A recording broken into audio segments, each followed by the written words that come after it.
Bitcoin, Ethereum, Litecoin, Polka, Tether, Dogecoin, Nano, Dash, Netcoin, June, Lift. 10 ans après leur apparition, les crypto-monnaies se développent à une vitesse exponentielle. Et ceux qui ont parié sur leur succès dès le début suivent les mêmes courbes de croissance. C'est le cas de Ledger, nouveau géant de la sécurité numérique, implanté à New York, Singapour, Paris, et né dans le Cher, à Vierzon.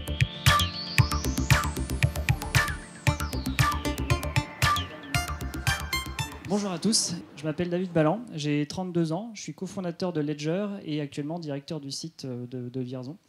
J'habite à Vierzon depuis quasiment 13 ans. Je suis arrivé ici pendant mes études. C'est vendredi, Friday Wear, jeans, t-shirt, les codes vestimentaires des entreprises cool et modernes.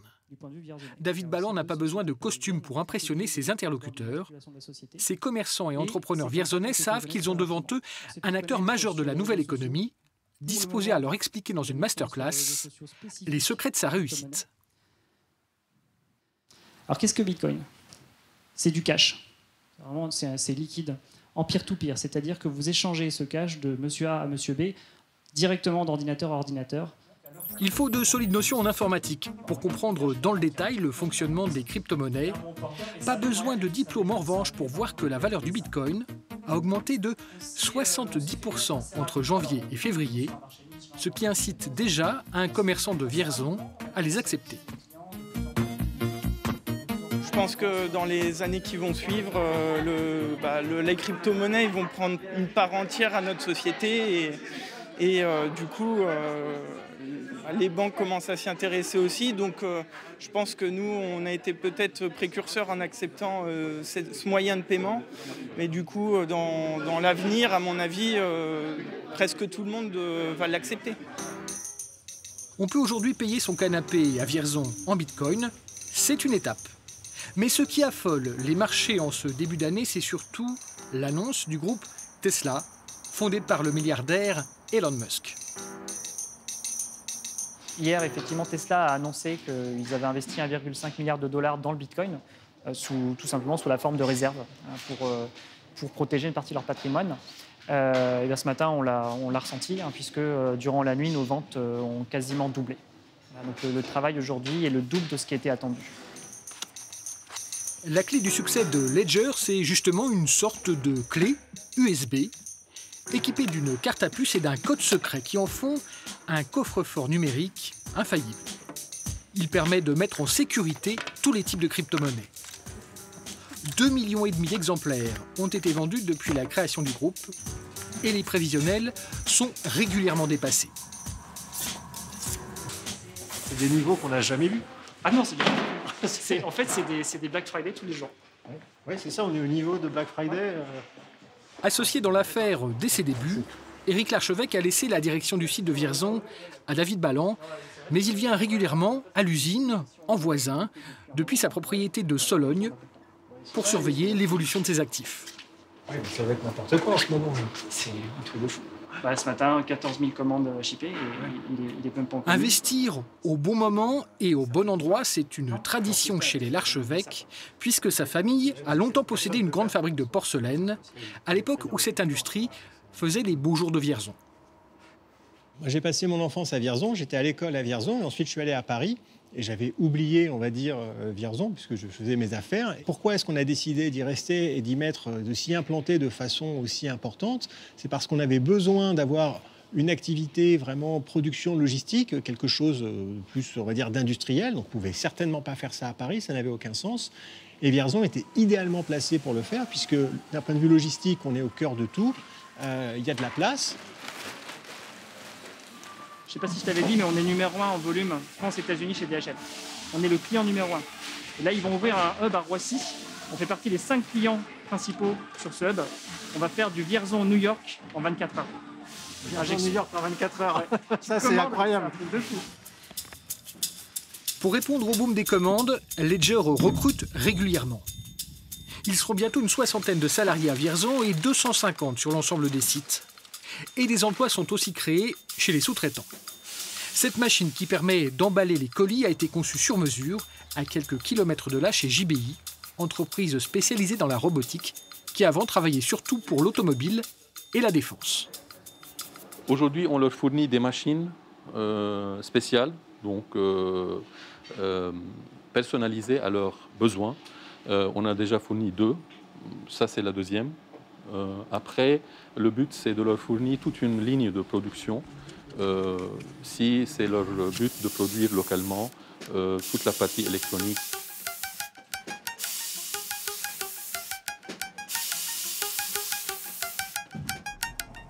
Dans quelques mois, JBI quittera le petit village de Tenyu pour s'installer à Vierzon, en face de Ledger, dans un parc technologique prévu pour accueillir d'autres entreprises de l'économie numérique.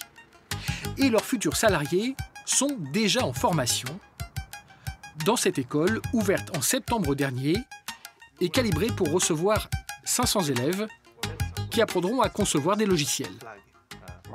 Ok. Moi, je viens du monde des startups, je ne viens pas du monde de l'enseignement, et j'étais pas très satisfait de la qualité des formations qui existaient. Et je me suis posé la question de savoir, aujourd'hui, un Google, Apple, Microsoft, enfin, ce qu'on appelle les GAFAM, qu'est-ce qu'ils cherchent comme profil et qui est-ce qui forme à ces profils-là. Il n'y en a pas vraiment d'enseignement qui forme à ces profils-là. Et nous, on est conçus pour satisfaire les besoins de ces grands éditeurs de logiciels. All right, can you click the share now button? Down there, here, share now.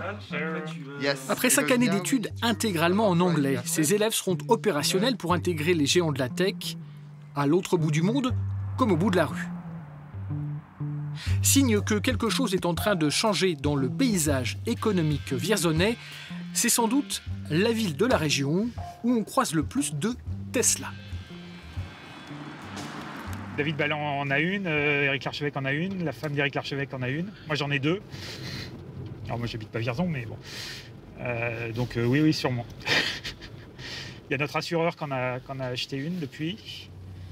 Tout à l'heure, à suivre encore le point éco avec David Delos. Bonjour David. Bonjour Samuel, bonjour à tous. On reparle ce matin de ce fameux Bitcoin. Oui, effectivement, puisque Elon Musk se fait remarquer, le milliardaire a investi massivement dans les crypto-monnaies. Il a propulsé le Bitcoin à des records jamais atteints.